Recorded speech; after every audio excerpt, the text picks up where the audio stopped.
Rasulullah ni, ayat-ayat Quran ni kita dengar supaya jadi bekalan.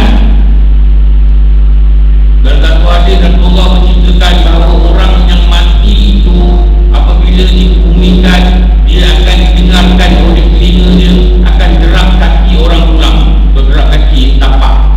Orang balik tinggalkan jenazah, kubur dalam kubur dia balik jalan. Allah kata akan dengarkan gerak kaki orang pulang. Macam-macam hadis cerita orang mati akan hadapi sini, ada orang akan hadapi sini, ada orang akan hadapi sini.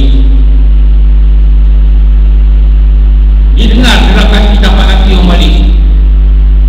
Apabila selesai, Rasulullah kata maka datanglah Tuhan akhir dan angkat dudukkan dia. Ada banyak hadis kata Tuhan akhir dia angkat orang mati yang kubur, angkat dudukkan.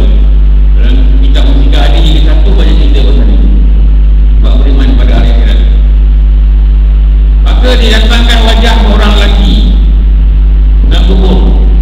Kemudian dia jumpa dengan bukan akhir. Dia nampak bukan akhir bangkat dia.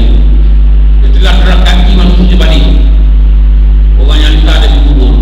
Rasulullah kata, lepas tu dia dengarkan apa, dia lihatkan pada dia dalam kubur itu wajah seorang lelaki, dan malaikat itu bertanya, apakah yang engkau katakan tentang lelaki ni? Tentang lelaki tu. Itu yang ulama kata yang menjawab itu adalah amalan. Dia tak tahu lelaki itu adalah Rasulullah SAW, tapi dia tak kenal wajah Rasulullah. Kita hanya diceritakan dalam kitab-kitab. Tapi orang yang mengenali Rasulullah itu dengan hati dia, dengan amalan dia, dia akan berkata itulah Muhammad SAW, Rasulullah, abduhu wa rasuluh. Dia seorang hamba Allah dan dia seorang Rasul. Maka malaikat bukan akhir itu berkata, lihat di sana, lihatkan keturunan Rasul.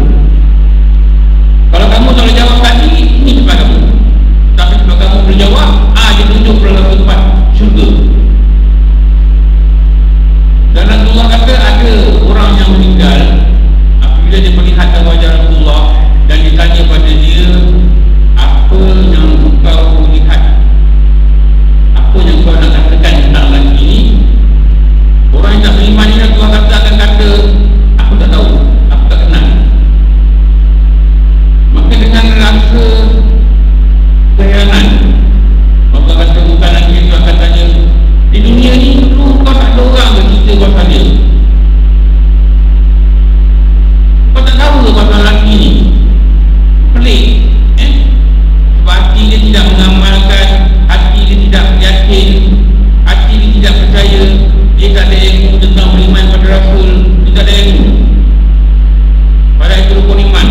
Malaikat Rasul yang nama 25 ni pun dia tak hafal. Dia kata aku tak kenal.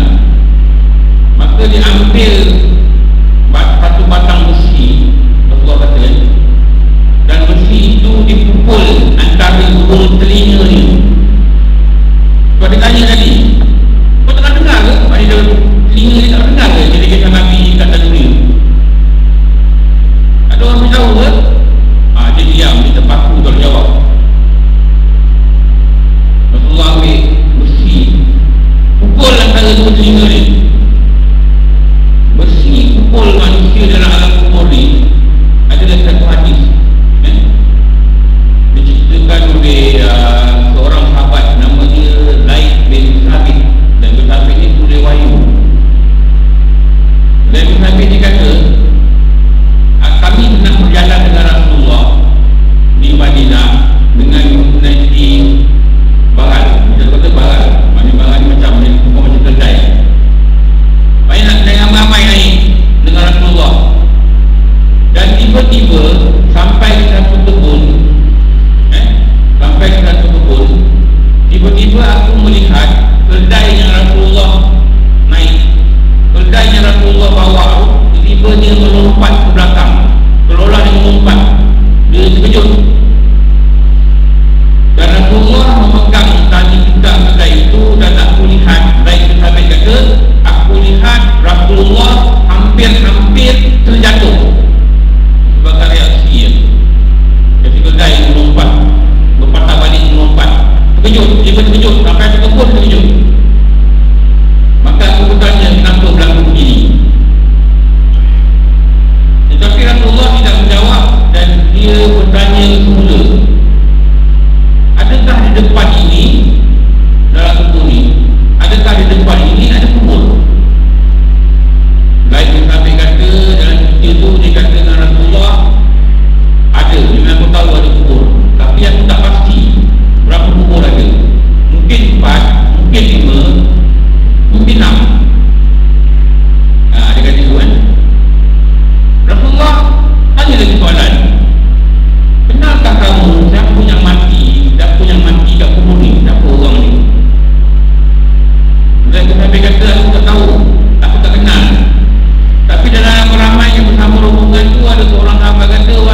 pada makhluk ini yang menyangka, dia kata.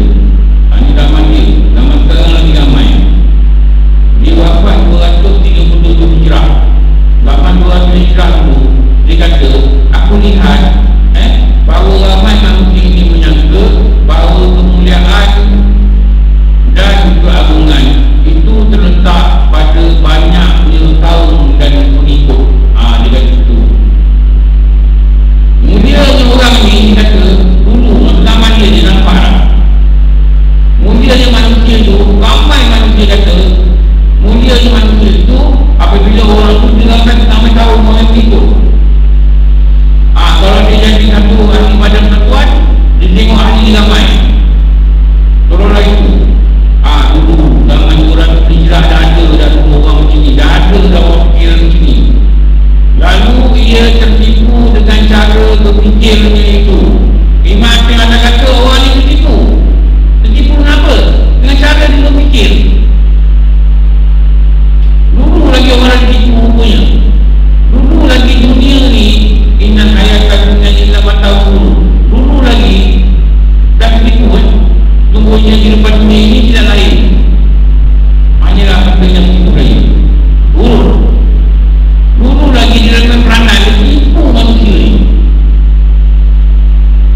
Tipu dengan apa? Dengan sangkaan. Kata kalau aku ramai pengikut, aku akan jadi orang yang mulia. Ditipu manusia ni. Dulu lagi. Sekarang dah macam-macam lah. Kalau mandi kita sekarang ni yang jauh lagi daripada Rasulullah, lebih lagi ramai yang ikut lah, tertipu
perbualan antara seorang ibu dengan seorang anak perempuan.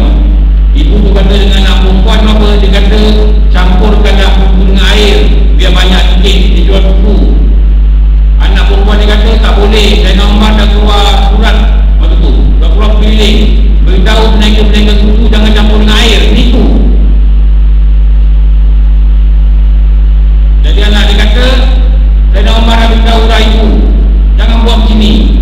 Ibu dia kata buatlah. Bukan Sayyidina Umar nampak, dia kata padahal dia tak sedar Sayyidina Umar ada dekat depan rumah dia dengar perbualan. Kebetulan tak dia dalam itu dengar perbualan dia. Maka anak perempuan dia kata, wahai ibu, Umar tak nampak tapi Abah nampak. Dia kata itu Umar tak pergi ketuk rumah tu, dia berlari balik rumah. Dia panggil anak lelaki dia. Dia kata aku telah berjumpa dengan seorang perempuan yang solehah.